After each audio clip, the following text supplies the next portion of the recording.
नमस्कार, यो AB news खबरको संकेत हो। अहिले तपाईँ पालिकाहरूको खबर दिने नेपालको एकमात्र खबर बुलेटिन पालिका खबरमा हुनुहुन्छ। म करिश्मा कार्की। पालिका खबर बुलेटिन आइसिआइडीले एबी न्यूज खबरमा प्रत्येक दिन साँझ 6 देखि 7 बजेसम्म र दिउँसो 3 देखि 4 बजेसम्म पुनः प्रसारण गर्दै आइरहेको छ। देशभरका 77 जिल्लाका रेडियोबाट पनि यो खबर बुलेटिन प्रसारण भइरहेको छ। आजको पालिका खबर प्रारम्भ गरौं मूल खबरबाट। लुम्बिनी प्रदेश सरकारको 3 वर्ष पूरा, नागरिकका जनजीविकाका मुद्दा अझै अधुरा, प्रदेशको नाम र राजधानी तोक्नु नै बन्यो मुख्य सफलता। प्रदेश 2 को प्रदेश सभाले 3 वर्षमा पनि टुङ्ग्याएन नाम र राजधानी। 42 विधेयक पारित हुँदा 11 विधेयक बाँकी, प्रदेश सभा बोलाउन अझै आनाकानी। बन्देपुर गाउँपालिकाले बनायो साइकल लेन, साहसिक पर्यटक भित्र्याउने गाउँपालिकाको योजना, पर्यटक आकर्षित हुनेमा पर्यटन व्यवसाय उत्साहित। ग्याबिन लगाएसँगै बेनी नगरवासी बाढी नपस्नेमा ढुक्क, घर जग्गा अधिग्रहण गरेर बाढीलाई दीर्घकालीन निकास दिँदै। र गुल्मीका गाउँ गाउँमा आधुनिक कृषि उपकरणको प्रयोग बढ्दै, गोरु पाल्न भन्दा कृषि यन्त्र सजिलो र सस्तो हुने दाबी, वर्षौं टिक्ने उपकरण ल्याउन कृषकको माग।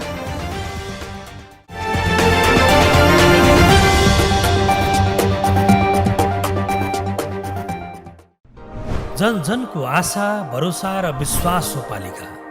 जनताद्वारा जनताले जनताकै लागि शासन गर्ने संयन्त्र हो पालिका। उसो भए जनताले के पाइरहेका छन्? के थिए त अपेक्षा? नेतृत्व, नीति र व्यवहार सही छ? बजेट, कार्यक्रम र अभियान पर्याप्त छन्? गरेन, भएन, हुँदैन मात्र भन्ने कि अब यसो गरौँ र यसरी गरौँ पनि भन्ने? पहरेदारी र खबरदारीसँगै अब दिशानिर्देश गर्नु छ। हाम्रो स्थानीय सरकारलाई सचेत गराउने हाम्रै समाचारले हो। अब अट्नेछ सबैको खबर, यो हो पालिका खबर।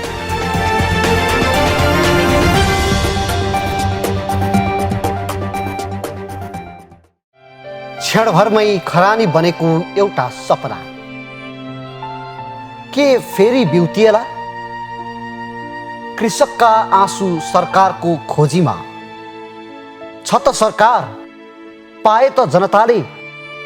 पीडाका बेला कसको आश गर्ने, कसले लगाउने मलम?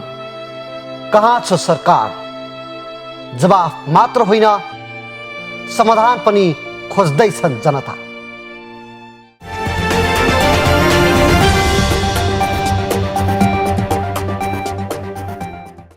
पालिका खबर अब विस्तारमा। मुलुक संघीयतामा गएसँगै 7वटा प्रदेश निर्माण भए। 2074 सालमा सम्पन्न निर्वाचनपछि 7 प्रदेशमा सरकार बने। केन्द्र सरकारकै हैसियत लिएर प्रदेशमा पुगेका नेता सांसदबाट नागरिकले ठूलो अपेक्षा राखेका थिए। लुम्बिनी प्रदेश सरकारसँग पनि नागरिकका अपेक्षा नभएका होइनन्। यो 3 वर्षमा प्रदेशले आफूले भरपूर मेहनत गरेर काम गरेको दाबी गरेको छ। 2077 मा प्रदेशको नाम र राजधानी तोकेको प्रदेशले 65वटा विधेयक दर्ता भएकोमा 59 वटा पारित गर्न सक्यो। यी बाहेक 3 वर्षमा के गर्यो लुम्बिनी प्रदेशले? रूपन्देहीबाट पालिका खबरदाता चन्द्रकान्त खनालको एक रिपोर्ट। 2 वर्षभरि प्रदेश 5 को नामले चिनिएको भए पनि तेस्रो वर्षमा आइपुग्दा बल्ल प्रदेश सभाले प्रदेशको नाम लुम्बिनी र राजधानी भालुवाङ राख्न सफल भयो। यो 3 वर्षमा सबैभन्दा ठूलो उपलब्धि यसलाई लिन सकिन्छ। निकै विवाद र प्रदेश सभाभित्रै कुर्सी तोडफोडका घटना भए पनि अन्ततः प्रदेश 5 ले नामाकरण गर्न सफल भयो। प्रदेश सरकारको स्थापनासँगै प्रदेश सभाले कानुन निर्माणको कामलाई तीव्रता दियो। पहिलो वर्षलाई कानुन निर्माणको वर्षका रूपमा घोषणा गरेको प्रदेश सरकारले प्रदेश सभालाई सोही अनुसार काम पनि दियो, जसका कारण प्रदेश सभाले विभिन्न समिति गठन गरी कानुन निर्माणका कामलाई प्राथमिकताका साथ अगाडि बढायो। फलस्वरूप प्रदेश सभा स्थापनाका 2 वर्षमा 59 वटा कानुन बने। संघीयता कार्यान्वयनको महत्त्वपूर्ण खुड्किलो मानिने प्रदेश सरकारले थुप्रै चुनौतीका बावजुद पनि अन्य प्रदेशका तुलनामा यति धेरै कानुन निर्माण गर्नु ठूलो उपलब्धि हो। तर कानुन निर्माणमा जनसहभागिता नहुँदा प्रभावकारी कार्यान्वयन हुन भने सकेको छैन। तर सत्तापक्षका सांसद भने प्रदेश सभाले गरेको उत्कृष्ट कामको फेरिस्त सुनाउन पछि परेका छैनन्। धेरै कामहरू अगाडि बढेका छन्, धेरै कानुनहरू निर्माण भएका छन् र विकास निर्माणको पनि प्रदेशलाई प्राप्त बजेटको 70% भन्दा माथि पुँजीगत खर्च नै भएको छ र अन्य खर्च पनि हामीले गरेका छौँ। र आम जनसमुदायलाई प्रदेश सरकारको महत्त्व, खास गरी कोभिड-19 को समयमा प्रदेश सरकारले लिएको पहल कदमीका कारणले, चाहे त्यो टेस्टिङको सवालमा होस्, चाहे उपचारको सवालमा होस्, आइसोलेसन सेन्टरहरू निर्माण गर्ने सवालमा, सबै हिसाबले र भौतिक पूर्वाधार निर्माण, शिक्षा, स्वास्थ्य, पर्यटन, कृषि लगायतका क्षेत्रमा उल्लेख्य पहल कदमी चाहिँ प्रदेश सरकारले लिएको छ। सरकार संसदप्रति र संसद नागरिकप्रति जवाफदेही हुनैपर्छ। भाषामा मात्र नभई व्यवहारमा नै उत्तरदायी हुन नसके राज्यद्वारा निर्माण भएका कानुनको प्रतिरोध गर्न सक्ने अधिकार नागरिकमा सुरक्षित हुने गर्दछ। बन्दै गरेका कानुन पनि नागरिक प्रतिरोधले रोकिएका वा फिर्ता भएका उदाहरण पनि छन्। तर प्रदेश सभाले कानुन निर्माणमा राय नलिने शैली अपनाउँदा आम नागरिकमा भने अझै पनि यस विषयमा असन्तुष्टि छ। केन्द्र सरकारबाट गरिएका अपेक्षा मध्ये प्रदेश सरकारबाट गरिएको अपेक्षा अपेक्षित रूपमा पूरा भएको छैन। अहिलेसम्म पनि केन्द्र सरकारको पूर्ण नियन्त्रणमा रहेको देखिन्छ र केन्द्र सरकारको आदेशमा चलेको देखिन्छ र आफूलाई चाहिने कानुनहरू पनि अहिलेसम्म पर्याप्त बनाउन सकेको अवस्था छैन र प्रदेश सरकारले गर्नुपर्ने सुरक्षाका कुराहरू, त्यसबाट डेलिभरी हुनुपर्ने विकास निर्माणका कुराहरू, यी सबै कुराहरूमा उसले लिडरसिप लिन सकेको छैन। प्रदेश सरकारका नीति कार्यक्रम तथा विभिन्न विधेयकमाथि प्रदेश सभाको बैठकमा सैद्धान्तिक र दफावार छलफल हुने गर्दछ। आवश्यकता अनुसार विषयगत समितिमा पनि विधेयक तथा सरकारका काम कार्यवाहीबारे छलफल हुन्छ। तर छलफल पर्याप्त नभएको विपक्षी दलका सांसदको दाबी छ। साथै 3 वर्षको अवधिमा नागरिकले कुनै पनि खास प्रगति महसुस गर्न नसकेको तर्क उनीहरूको छ। यो संघीयताको मर्म हाम्रो प्रदेश सरकारले बुझ्न सकेन। प्रदेश सरकारले बुझ्न नसक्दाखेरि हामीले प्रतिनिधिको भूमिका निर्वाह पनि गर्न नसके जस्तो अनुभव भइरहेको छ। हामीलाई 2/3 सरकार छ, एकलौटी पार्टीको नेकपाको सरकार छ भनेर जनताले जति अपेक्षा पनि गरेका थिए, तर यो 2/3 सरकार नेकपाको सरकारले केही पनि गर्न सकेन। यता कांग्रेस लुम्बिनी प्रदेश संसदीय दलले प्रदेश सरकारलाई रचनात्मक सहयोग गरेको उल्लेख गर्दै मुख्यमन्त्रीले कानुन निर्माणमा कन्जुस्याइ गरेकाले केही समस्या आएको जिकिर समेत गरे। तर अझै पनि प्रदेश सरकारलाई चुनौती छन्। देउखुरीमा प्रदेश राजधानी बनाउँदा विकासको लहर ल्याउने प्रतिबद्धता जनाएका प्रदेश सरकारलाई त्यो चुनौतीको चट्टान फुटाउन सहज छैन।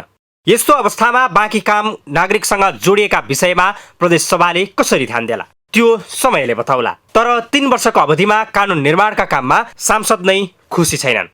यस्तो अवस्थामा आगामी दिनमा बनाइने नीतिमा समेत सबै पक्षको साथ लिएर अघि बढ्न आवश्यक छ, किनभने प्रदेश सरकार अब परिपक्व हुने लयमा छ।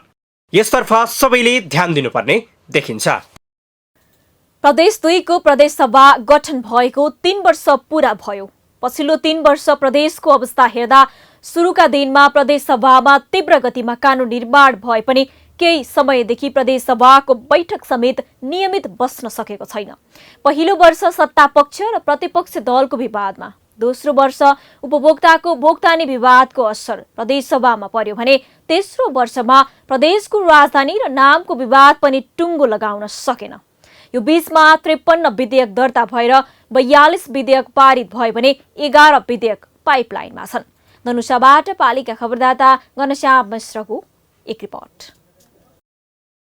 माघ 21 गते प्रदेश 2 प्रदेशसभा गठनको 3 वर्ष पुगेको छ। तेस्रो वार्षिक उत्सवको रङमा रङ्गिएको प्रदेश सभाले बितेको 3 वर्षको अवधिमा के गरे र के गर्न सकेन भन्ने टिक्का टिप्पणी सुरु भएका छन्।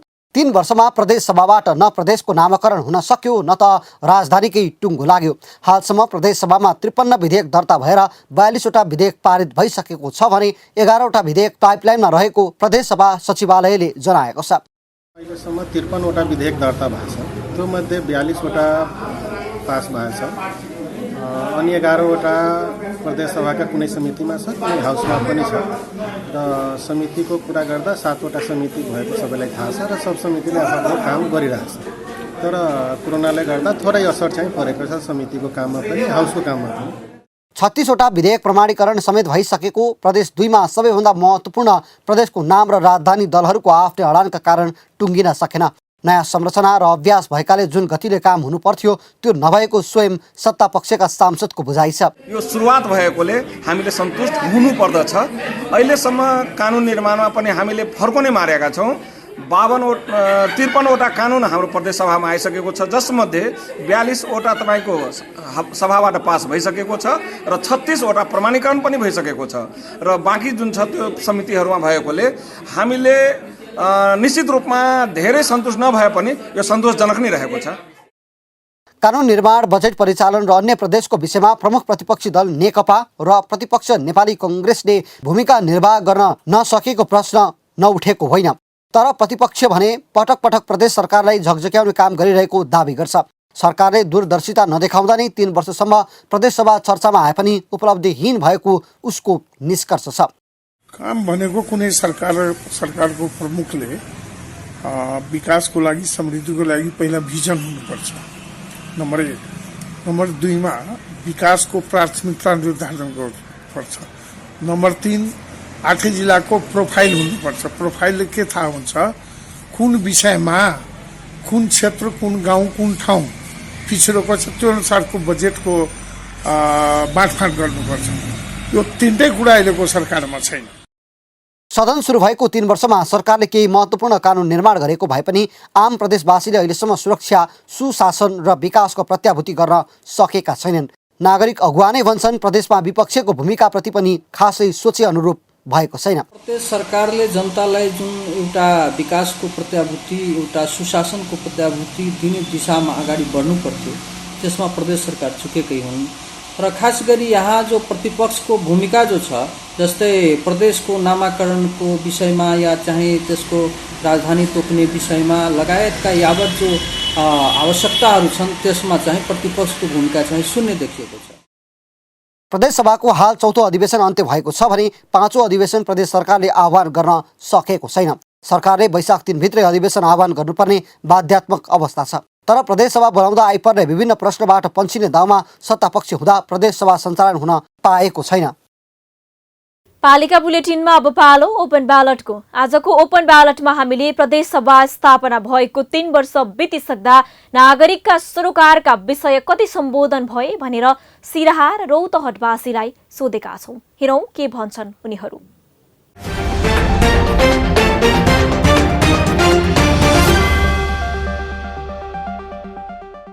अपन मधेश में सरकार बनाकर जीतेलखिन सबके वोट दक, लेकिन वही के अनुसार जेहन कह के गेल छलखिन अगुआ सब जेकरा नेता हम अहाँ माने छी बुद्धिजीवी वर्ग सब, वही के 4 आना काम नहीं देखा रहल छै अपना मधेश में। जुन प्रदेश सरकार में अहिले जानु भएको छ, जुन जनताले जुन दिएको म्यान्डेट र जुन जनताले चाहेको अपेक्षा अनुकूल सरस्वती हेर्दाखेरि काम भएको छैन। विकासको दौरानमा होस्, शिक्षाको दौरानमा होस्, सडकको दौरानमा होस्, चाहे कृषि क्षेत्रको दौरानमा होस्, अहिलेसम्म जनताले जुन चाहेको अपेक्षा छ त्यो पूरा हुन सकेको छैन।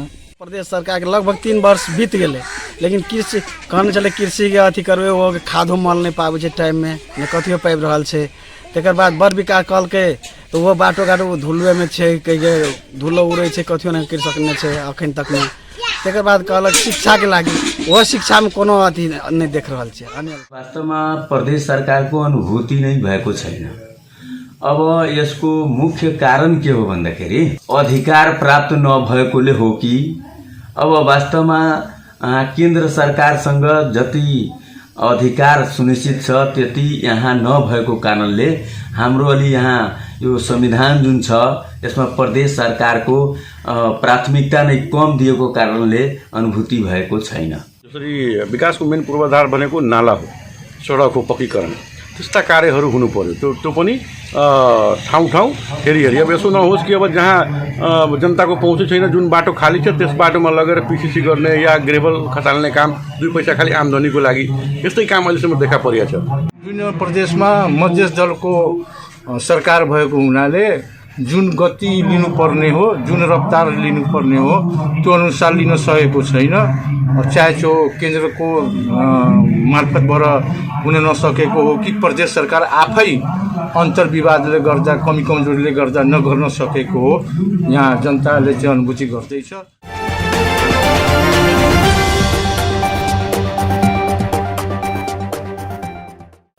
पालिका खबरको सिलसिला अझै जारी छ, त्यसअघि विश्राम अघि मूल खबर। लुम्बिनी प्रदेश सरकारको 3 वर्ष पूरा, नागरिकका जनजीविकाका मुद्दा अझै अधुरा, प्रदेशको नाम र राजधानी तोक्नु नै बन्यो मुख्य सफलता। प्रदेश 2 को प्रदेश सभाले 3 वर्षमा पनि टुङ्ग्याएन नाम र राजधानी, 42 विधेयक पारित हुँदा 11 विधेयक बाँकी, प्रदेश सभा बोलाउन अझै आनाकानी। बन्दीपुर गाउँपालिकाले बनायो साइकल लेन, साहसिक पर्यटक भित्र्याउने गाउँपालिकाको योजना, पर्यटक आकर्षित हुनेमा पर्यटन व्यवसाय उत्साहित। ग्याबिन लगाएसँगै बेनी नगरवासी बाढी नपस्नेमा ढुक्क, घर जग्गा अधिग्रहण गरेर बाढीलाई दीर्घकालीन निकास दिँदै। र गुल्मीका गाउँ-गाउँमा आधुनिक कृषि उपकरणको प्रयोग बढ्दै, गोरु पाल्न भन्दा कृषि यन्त्र सजिलो र सस्तो हुने दाबी, वर्षौं टिक्ने उपकरण ल्याउन कृषकको माग।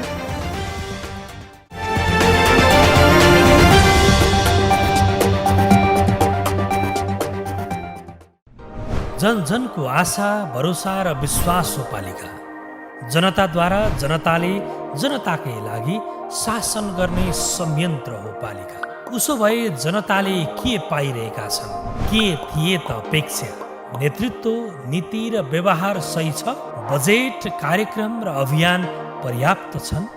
गरेन, भएन, हुँदैन मात्र भन्ने कि अब यसो गरौँ र यसरी गरौँ पनि भन्ने? पहरेदारी र खबरदारीसँगै अब दिशानिर्देश गर्नु छ। हाम्रो स्थानीय सरकारलाई सचेत गराउने हाम्रै समाचारले हो।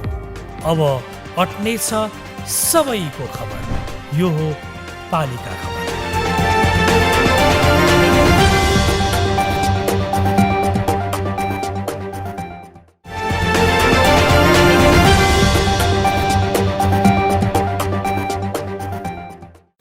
आन्तरिक र बाह्य पर्यटकको अत्याधिक रोजाइमा पर्ने गन्तव्य हो तनहुँको बन्दीपुर। भक्तपुरे शैलीका पुराना घर र छर्लङ्ग देखिने हिम श्रृङ्खलाको लर्कुले बन्दीपुरमा पर्यटकलाई लोभ्याउँछ। कोरोना भाइरस फैलिनु पहिले बन्दीपुरमा घुम्न आउने पर्यटकको घुइँचो लाग्दथ्यो, तर लामो बसाई भने हुँदैनथ्यो। कारण बन्दीपुर आसपासमा घुम्ने गन्तव्य यथेष्ट नभएर हो।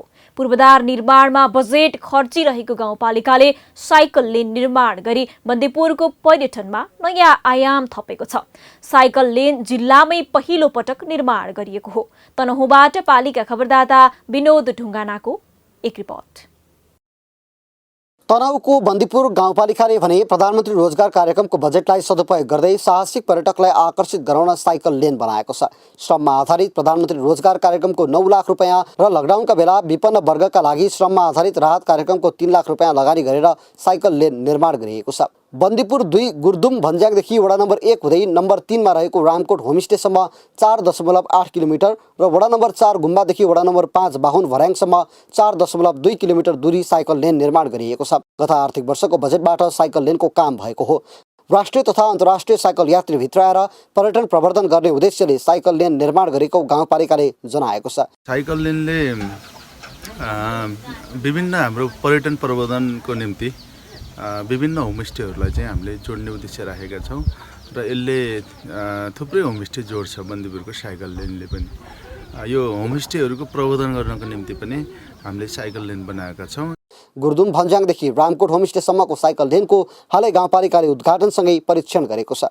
3 जना साइकल यात्रीले यो लेनमा साइकल यात्रा गरे। साइकल लेनले साहसिक पर्यटक तान्ने सम्भावना प्रशस्त भेटिएको छ। यो साइकल लेन चाहिँ राम्रो छ। यहाँको स्कोप भेरी गुड स्कोप।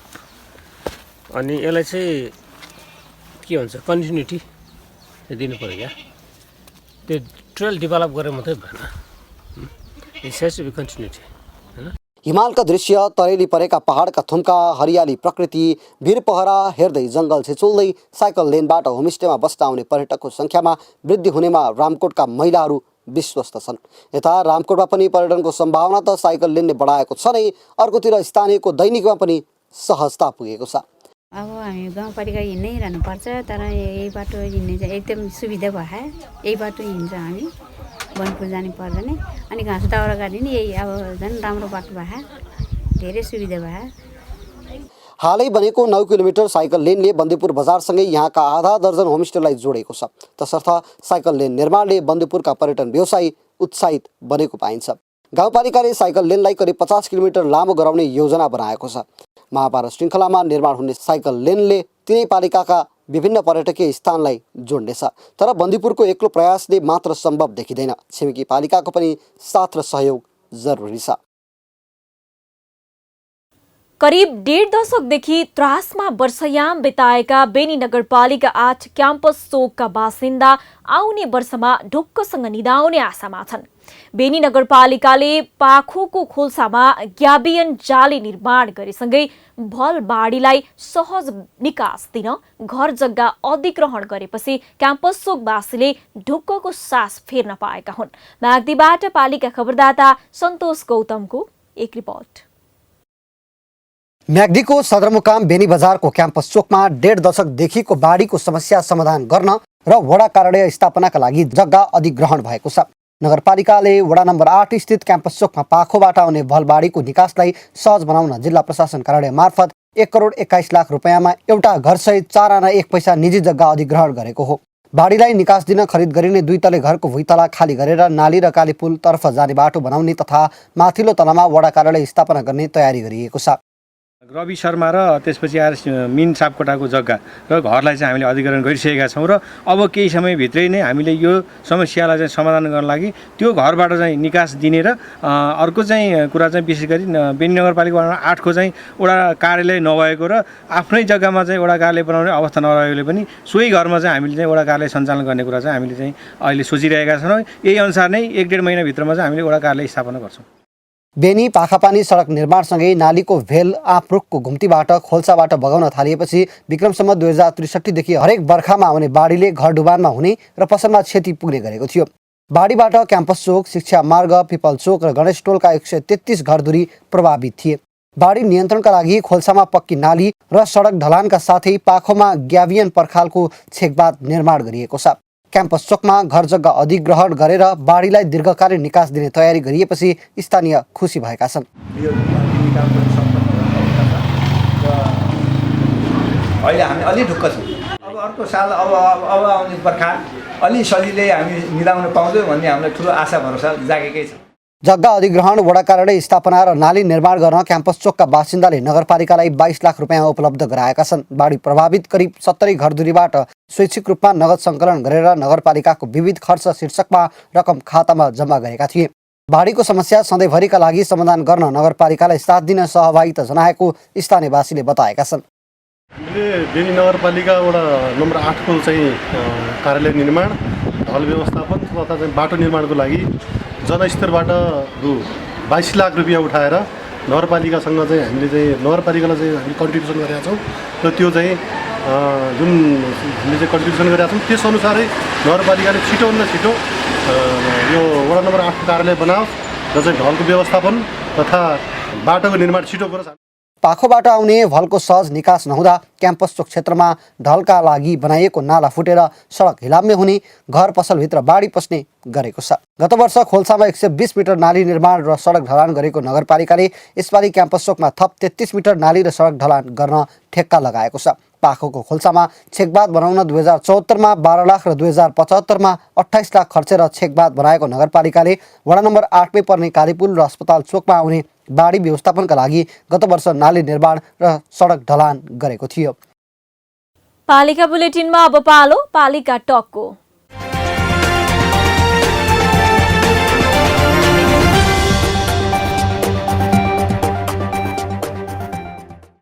आजको पालिका टकमा हामीसँग हुनुहुन्छ सल्यानको शारदा नगरपालिकाका मेयर सुरेश अधिकारी। उहाँसँग नगरको विकास निर्माणको अवस्था, स्थानीय विकासको दीर्घकालीन नीति लगायतका विषयमा कुराकानी गर्दैछौँ। मेयर साहब नमस्कार अनि स्वागत छ यहाँलाई पालिका टकमा। नमस्कार, धन्यवाद।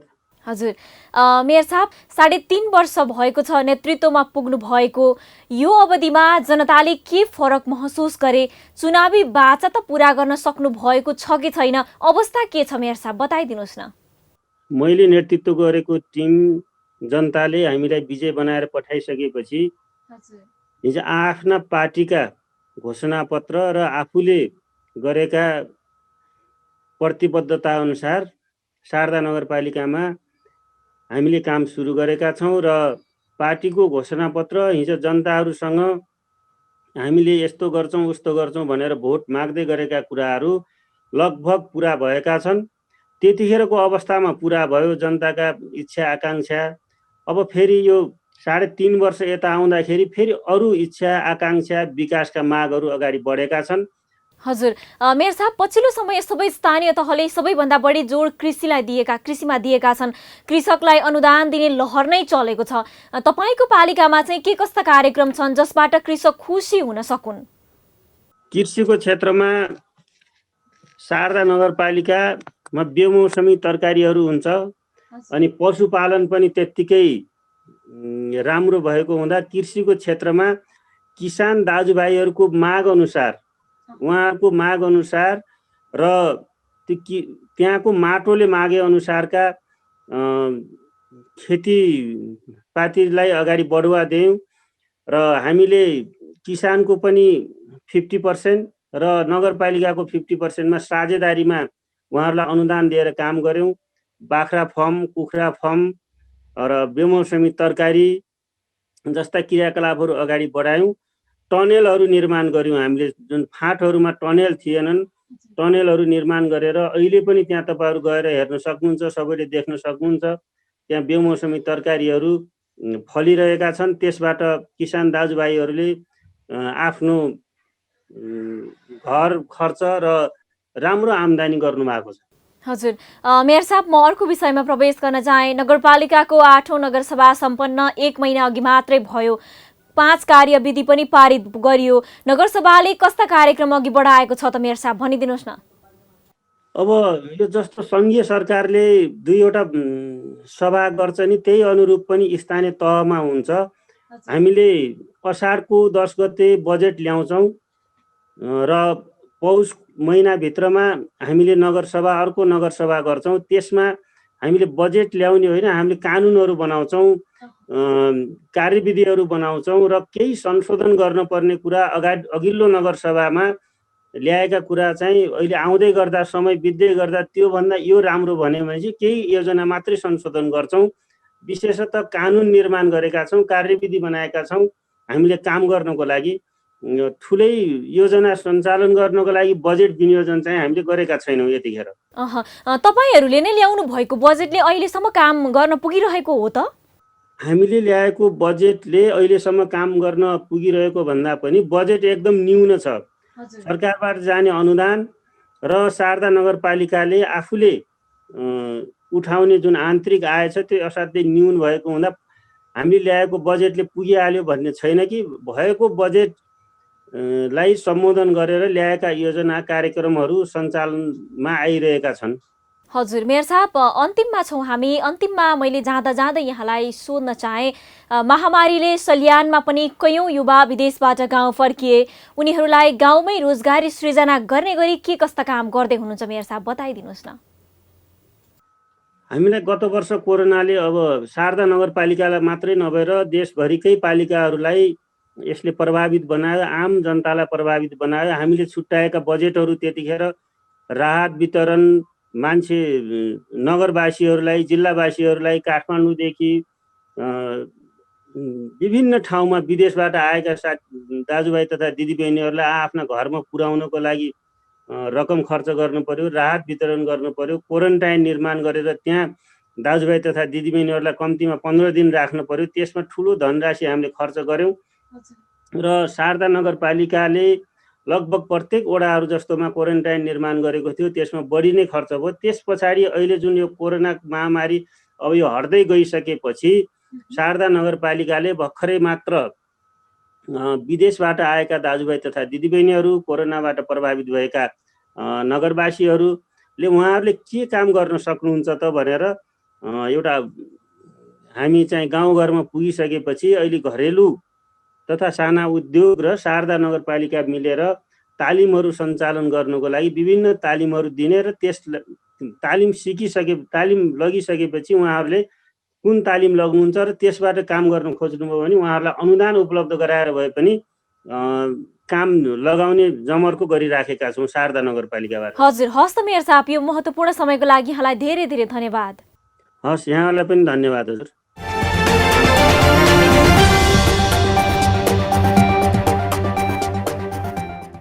अब अट्ने छन् सबैका खबर, यो हो पालिका खबर। पालिका खबरको सिलसिला अझै जारी छ, त्यसअघि विश्राम अघि मूल खबर। लुम्बिनी प्रदेश सरकारको 3 वर्ष पूरा, नागरिकका जनजीविकाका मुद्दा अझै अधुरा। प्रदेशको नाम र राजधानी तोक्नु नै बन्यो मुख्य सफलता।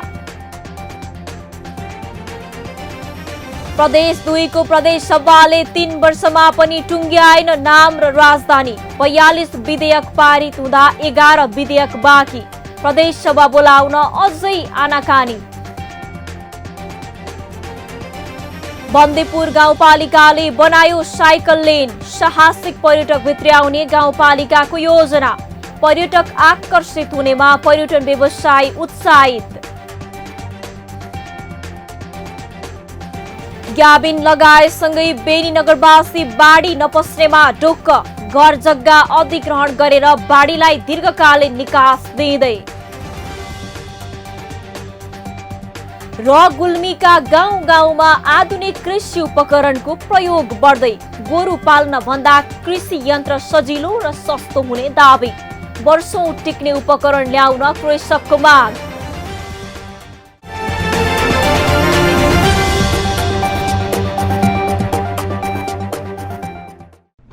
जन जनको आशा, भरोसा र विश्वास हो पालिका। जनताद्वारा जनताले जनताकै लागि शासन गर्ने संयन्त्र हो पालिका। उसो भए जनताले के पाइरहेका छन्? के थिए त अपेक्षा? नेतृत्व, नीति र व्यवहार सही छ? बजेट, कार्यक्रम र अभियान पर्याप्त छन्? गरेन, भएन, हुँदैन मात्र भन्ने कि अब यसो गरौँ र यसरी गरौँ पनि भन्ने? पहरेदारी र खबरदारीसँगै अब दिशानिर्देश गर्नु छ। हाम्रो स्थानीय सरकारलाई सचेत गराउने हाम्रै समाचारले हो। अब अट्नेछ सबैको खबर, यो हो पालिका खबर।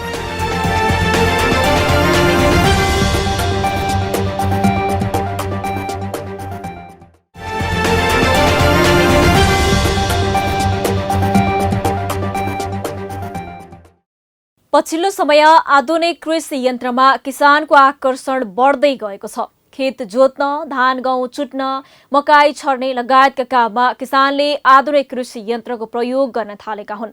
गोरु पाल्नुभन्दा खेत जोत्नका लागि आधुनिक कृषि यन्त्रले सजिलो हुने भएकाले किसानको आकर्षण बढ्दै गएको छ। लागत कम पर्ने हुँदा पनि कृषकको बढ्दो आकर्षणलाई केन्द्रमा राखेर प्रधानमन्त्री कृषि आधुनिकीकरण परियोजनाले 50% अनुदानमा कृषि उपकरण वितरण गरेको छ।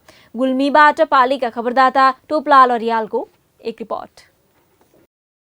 कृषि व्यवसायमा युवा वर्गको आकर्षण कम छ। काम गर्ने उमेर समूहका युवा वैदेशिक रोजगारीका लागि परदेश पस्न थालेपछि गाउँमा कृषि कर्ममा श्रम शक्तिको अभाव भइरहेको छ। तर यही अभाव पूर्ति गर्न पछिल्लो समय तिनै तहका सरकारको तर्फबाट कृषिमा यान्त्रिकरणको काम अगाडि बढेको छ। लागत कम गर्ने, उत्पादकत्व बढाउने उद्देश्यले प्रधानमन्त्री कृषि आधुनिकीकरण परियोजना कार्यान्वयन इकाइ गुल्मीले जिल्लाका व्यावसायिक कृषि समूह, सहकारी र फर्मलाई 50% अनुदानमा विभिन्न कृषि उपकरण वितरण गरेको छ। मेसिनरी सामानहरूको उपयोगबाट लागत घटाउने र उत्पादन बढाउने र कमसेकम हामी सधैँभरि गुजाराको हिसाबमा नचलेर यन्त्रहरूको प्रयोगबाट उत्पादन प्रशस्त गर्ने र व्यावसायिक रूपमा यसलाई वृद्धि गर्दै लैजाने, व्यावसायिक खेती गर्ने। कफी सुपर जोन, मकै र सुन्तला जोनमा सूचीकृत कृषि समूह, सहकारी र फर्मलाई उपकरण प्रदान गरिएको छ। पहिलो चरणमा करिब 60 लाखका 79 थान मिनी टिलर, स्प्रेयर, डिजिटल काँटा, फुट स्प्रेयर, सिकेचर, भर्याङ र आरी लगायतका औजार वितरण गरेको छ। पहाडी जिल्लामा कृषि क्षेत्रमा मुख्यतया परम्परागत गोरु र हलो मार्फत कृषिका विभिन्न काम गर्ने गरिएको भए पनि पछिल्लो समय आधुनिक कृषि औजारको माग र प्रयोग गाउँमा बढिरहेको छ। यो मिनी टिलर माग बढ्नुको कारण पनि वास्तवमा पहाडी क्षेत्रमा चाहिँ यसको कारणले गर्दा लागत पनि घटेको, उत्पादन बढेको र अब चाहिँ यदि यस्ता मेसिनहरू चाहिँ गाउँमा प्रयोग भयो भने हाम्रा जग्गाहरू बाजिँदैनन् र हामीले सोचेअनुसार मकैको क्षेत्रमा चाहिँ यसले चाहिँ आधुनिकीकरण गर्न अथवा व्यवसायीकरण गर्न मद्दत पुर्याउँछ। कृषि उपकरण प्राप्त गरेकोमा समूह, सहकारी र फर्म सञ्चालन खुसी छन्, तर उपयुक्त गुणस्तरीय कृषि यन्त्र तथा उपकरणका सम्बन्धमा कृषक र उद्यमी वर्गमा पर्याप्त ज्ञान छैन। त्यस्तै सबै यन्त्र तथा उपकरणमा उद्यमी व्यवसायी र कृषकको पहुँच पुगेको छैन। जोत्ने बेलामा मात्रै तेल राखेर भयो, उसलाई चाहिँ 1 वर्षसम्म पाल्न पर्यो, त्यसपछि अब कति उत्पादन लिन सकिने त्यो जोत्ने हो। अब 1 महिना जोत्यो भने 12 महिना पाल्न पर्यो। बाटो भए अब सजिलो हो, अगर बाटो नभए त मान्छेलाई चाहिँ बोकाउने उसलाई त समस्याहरू हुन्छ। बाटै चाहियो, फाँटमा भयो भने बाटो चाहियो। अहिले तीनवटै सरकारले धमाधम कृषि औजार वितरण गरेका छन्, तर सामग्री गुणस्तरीय छैनन्। बिग्रिए गाउँमा मर्मत सम्भार गर्ने प्राविधिक नभएका कारण कृषकले थप हैरानी खेपिरहेका छन्। लागत बढी परे पनि धेरै वर्ष प्रयोग गर्न र मर्मत गर्न मिल्ने कृषि उपकरण वितरण गर्नुपर्ने कृषकको माग छ।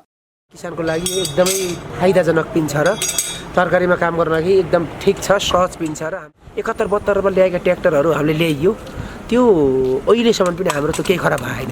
तर अहिले आएका सामानहरूमा के छ भने तपाईँको अब यो छपछप्ती आएर यसरी चाहिँ नि भएको हो कि अलिकति जहाँबाट ओल्डिङबाट फुस्कनी ओर्ने र जहाँ जोडनबाट गइहाल्ने र हलाहरू पनि हजुरको अलिकति त्यही किसिमका हलाहरू नभएर हलाहरू पनि अलिकति छिटो खिइने त्यस्तो समस्याहरू बढी नै आएछ।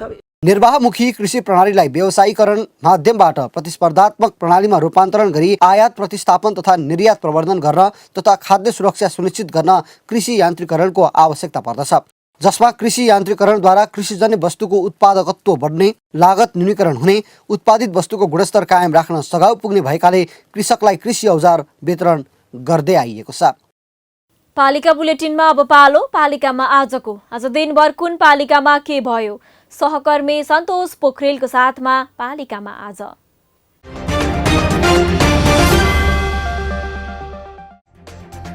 कास्कीको मादे गाउँपालिकाको केन्द्र सार्न सिफारिस गरिएको निर्णय विरुद्ध असन्तुष्ट पक्षले गाउँपालिका कार्यालयमा लगायो ताला, कामकाज प्रभावित, कार्यालय तोडफोड। आदिवासी जनजाति विद्यार्थीका लागि नवलपुरको मध्यबिन्दु नगरपालिकाद्वारा लोकसेवा कक्षा सञ्चालन, 45 दिनसम्म कक्षा चल्ने। भवन बनाउने विषयमा विरोध भएपछि दार्चुलाको मालिकार्जुन गाउँपालिका वडा नम्बर 7 को कार्यालयमा 11 माघदेखि स्थानीयले लगाएको ताला अझै खुलेन, सेवाग्राही मारमा। कञ्चनपुरको भीमदत्त नगरपालिकाले शुक्लाफाटा राष्ट्रिय निकुञ्जमा 4थो पर्यटन महोत्सव आयोजना गर्ने, महोत्सव 9 फागुनदेखि सुरु हुने। सप्तरीको हनुमाननगर कङ्कालिनी नगरपालिका 1 स्थित परालको थुप्रोमा लुकाएर राखेको 41 किलो गाँजा प्रहरीद्वारा बरामद, प्रहरीले थाल्यो अनुसन्धान। धनकुटाको पाखरीबास नगरपालिकाद्वारा अपाङ्गता भएका नागरिकका लागि वडामै पुगेर स्वास्थ्य शिविर सञ्चालन, परिचय पत्र पनि वितरण। महोत्तरीको गौशाला नगरपालिका 11 मा रहेको नेपाल राष्ट्रिय आधारभूत विद्यालयको दिवा खाजाको रकम अनियमितता गर्ने प्रधानाध्यापक देवनारायण महतो पद मुक्त, महतोले 44,000 रुपैयाँ विद्यालयको खातामा जम्मा गरे। नगर विकास कोष र हेटौँडा उपमहानगरपालिका बीच हेटौँडामा बस टर्मिनल बनाउन ऋण सम्झौता, टर्मिनल बनाउन कोषले 60% रकम दिने। खोटाङको हलेसी तुवाचुङ नगरपालिकाको आयोजनामा महिलालाई मकैको खोसेलाबाट घरायसी सामग्री बनाउने तालिम सुरु, तालिम 1 महिना सञ्चालन हुने। खोटाङको त्रिधार्मिक स्थल हलेसीमा पद्मसम्भको 60 फिट अग्लो प्रतिमा राख्ने तयारी, हलेसी तुवाचुङ नगरपालिकाका प्रमुख इवन राई र नेपाल बौद्ध महासङ्घका अध्यक्ष आचार्य नुर्बु शेर्पाबीच 19 बुँदे सम्झौता। नेपालमा प्रतिबन्धित 500 दरका भारू नोटसहित 1 जना मोरङ प्रहरीको नियन्त्रणमा, पक्राउ पर्नेमा झापाको दमक नगरपालिका 9 का अजय बलकोटी। पोखराको फेवाताल किनारमा निजी कम्पनीले राख्न लागेको रेलिङको कामलाई तत्काल रोक्न सम्पदा अधिकार कर्मीको माग। अभियन्ताले पोखरा महानगरपालिकाका प्रमुख मानबहादुर जीसीलाई ध्यानाकर्षण पत्र बुझाए। भारतले बाटो खन्दा महाकाली नदीमा झरेको चट्टान हटाउने काम सुरु। नदी आसपासका क्षेत्रमा सतर्कता अपनाउन जिल्ला प्रशासन कार्यालय कञ्चनपुरको अनुरोध। सिन्धुलीमा 7 मतदान स्थल थप्न निर्वाचन आयोग समक्ष सिफारिस। जिल्ला निर्वाचन कार्यालयले मतदाताको नामावली अद्यावधि गर्न समेत पठायो। मकवानपुरको मकवानपुरगढी गाउँपालिकालाई आगामी मङ्सिरसम्म बालमैत्री गाउँपालिका बनाउने जनप्रतिनिधि र सरकारवालाले जनाए सामूहिक प्रतिबद्धता। जिल्ला समन्वय समिति सिन्धुपाल्चोकको 4थो जिल्ला सभा सम्पन्न। सभाले गर्यो विभिन्न निर्णय। रूपन्देहीको सैना मैना नगरपालिकामा गरिब परिवार पहिचान तथा परिचय पत्र वितरणका लागि तथ्याङ्क सङ्कलन सुरु। अब गरिब परिवारले पाउने भए परिचय पत्र। बुद्ध जन्मस्थल लुम्बिनीमा सिमसार क्षेत्र संरक्षण र विस्तार अभियान सुरु। अब लुम्बिनी घुम्न आउने पर्यटकको बसाई लम्बिनी। ट्राफिक नियम उल्लङ्घनको जरिमाना अब अनलाइनबाट तिर्न सकिने। महानगरीय ट्राफिक प्रहरी महाशाखाले जरिवाना तिर्न मिल्ने गरी नयाँ सफ्टवेयर कार्यान्वयनमा ल्यायो। र काठमाडौँ महानगरपालिका गौरीघाटबाट 3 किलो लागु औषध सहित 4 जना पक्राउ।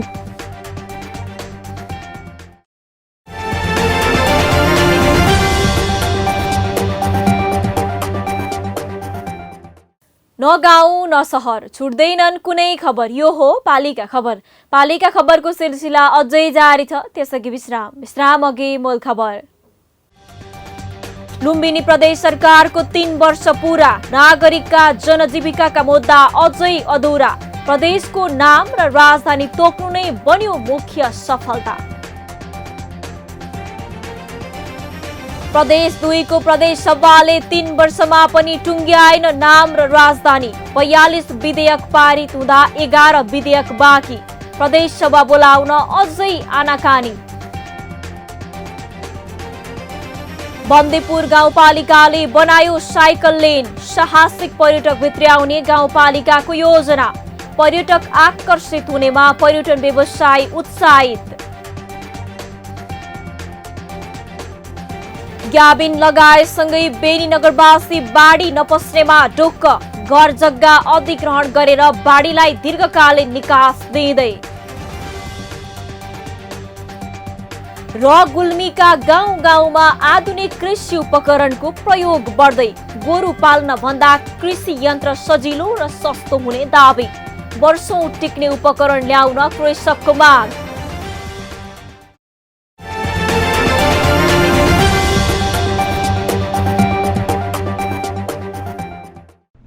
जन जनको आशा भरोसा र विश्वास हो पालिका।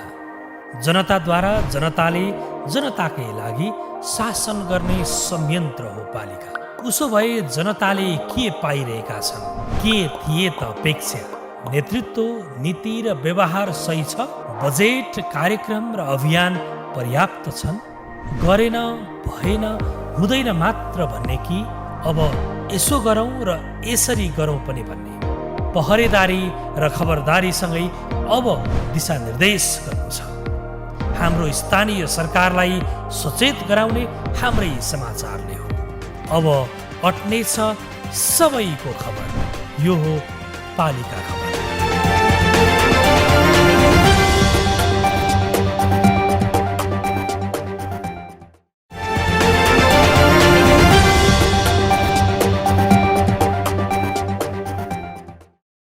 दोलखाको भीमेश्वर नगरपालिकाले जिलु क्षेत्रमा हाइकिङ रुट निर्माण गरेको छ।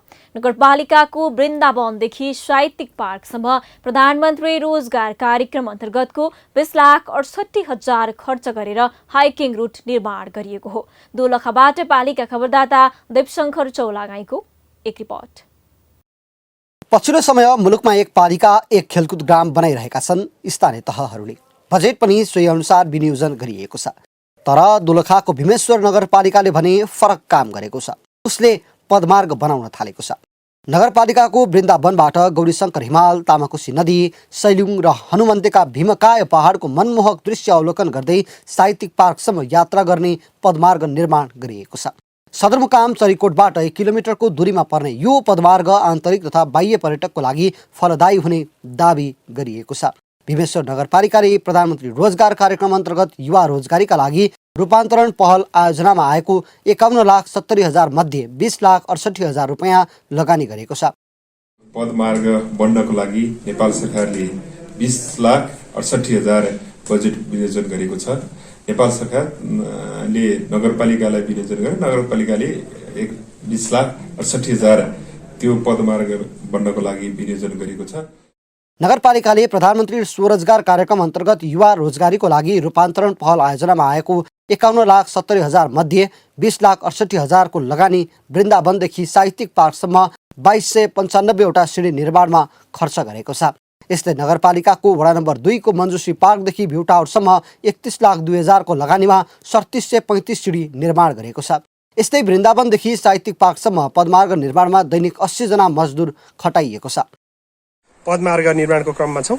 यो चाहिँ वृन्दावनदेखि साहित्यिक पार्कसम्मको 2295 वटा सिँढीको पदमार्ग निर्माण गर्ने क्रममा छौँ, जुन चाहिँ प्रधानमन्त्री रोजगार अन्तर्गतको युवा रोजगारीका लागि रूपान्तरण पहल आयोजना अन्तर्गतको बजेटमा आधारित रहेर काम गरिरहेका छौँ। त्यो सिलसिलामा धेरै काम भइसकेको पनि हामीले देख्यौँ र थप कामहरू हुने क्रममा छ। हाम्रो चाहिँ यहाँ 80 जना व्यक्तिहरू प्रत्यक्ष रूपमा काममा संलग्न हुनुहुन्छ, जसमा चाहिँ पुरुषभन्दा महिलाको सङ्ख्या अझ बढी देखिन्छ। आन्तरिक पर्यटन भित्र्याउन नगरपालिकाको अगुवाईमा सिँढी बनाउने काम गरिएको मजदुर बताउँछन्। प्रधानमन्त्री रोजगार कार्यक्रमको उचित सदुपयोग भएको समेत मजदुरको प्रतिक्रिया छ। हाम्रो यो भिन्नपा 4 को अगुवाईमा वृन्दावन माइङकालदेखि साहित्यिक पार्कसम्म हामीले आन्तरिक पर्यटन भित्र्याउन सिँढी बनाइरहेका छौँ, बाटो बनाइरहेका छौँ। स्वरोजगारको लागि हामीले 1200-1000 कति पर्छ काम गरिरहेका छौँ। आज 10 दिन भयो। अनि यहाँ पर्यटक आउनुहुन्छ अरे भित्र्याउनको लागि पनि हो, राम्रो होस्, सुन्दर होस् भनेर हामीले काम गरेको चाहिँ 8 गतेबाट काम सुरु गरेको छौँ। आज 9 दिन भयो र अब पारिश्रमिकको हिसाबले हो भने चाहिँ अब हामीले 1000 रुपियाँको दरमा राख्ने हिसाबले चाहिँ काम सुरु गरिरहेका छौँ। समृद्ध नगरपालिका बनाउन भीमेश्वरले चालेको कदमको मुक्त कण्ठले प्रशंसा गर्नै पर्छ। प्रधानमन्त्री रोजगार कार्यक्रमलाई सदुपयोग गर्न अल्मलिरहेका अन्य पालिकाले नगरको विकाससँगै रोजगारी सिर्जना कसरी गर्न सकिन्छ त्यो यहाँबाट सिक्न जरुरी छ। पालिका खबर बुलेटिनको अन्ततिर छौं। मूल खबर पुनः एकपटक। लुम्बिनी प्रदेश सरकारको 3 वर्ष पूरा, नागरिकका जनजीविकाका मुद्दा अझै अधुरा। प्रदेशको नाम र राजधानी तोक्नु नै बन्यो मुख्य सफलता। प्रदेश 2 को प्रदेश सभाले 3 वर्षमा पनि टुङ्ग्याएन नाम र राजधानी। 42 विधेयक पारित हुँदा 11 विधेयक बाँकी। प्रदेश सभा बोलाउन अझै आनाकानी। बन्देपुर गाउँपालिकाले बनायो साइकल लेन, साहसिक पर्यटक भित्र्याउने गाउँपालिकाको योजना। पर्यटक आकर्षित हुनेमा पर्यटन व्यवसाय उत्साहित। ग्याबिन लगाएसँगै बेनी नगरवासी बाढी नपस्नेमा ढुक्क। घर जग्गा अधिग्रहण गरेर बाढीलाई दीर्घकालीन निकास दिँदै। र गुल्मीका गाउँ गाउँमा आधुनिक कृषि उपकरणको प्रयोग बढ्दै। गोरु पाल्न भन्दा कृषि यन्त्र सजिलो र सस्तो हुने दावी। वर्षौं टिक्ने उपकरण ल्याउन कृषकको माग। हस्त आजको पालिका खबर बुलेटिन यति नै। पालिका बुलेटिन फेसबुक, युट्युब, इन्स्टाग्राम र हाम्रो अनलाइन संस्करण www.palikaKhabar.com बाट हेर्न, पढ्न र सुन्न सक्नुहुनेछ। साथै यो बुलेटिन देशका 77 जिल्लाका रेडियोबाट पनि हरेक दिन सुन्न सक्नुहुनेछ। पालिकाहरूको गतिविधि समेटिने नेपालको एकमात्र खबर बुलेटिन पालिका खबर लिएर भोलि पुनः आउने नै छौं। एबी न्यूज खबर हेर्दै रहनुहोला। नमस्ते।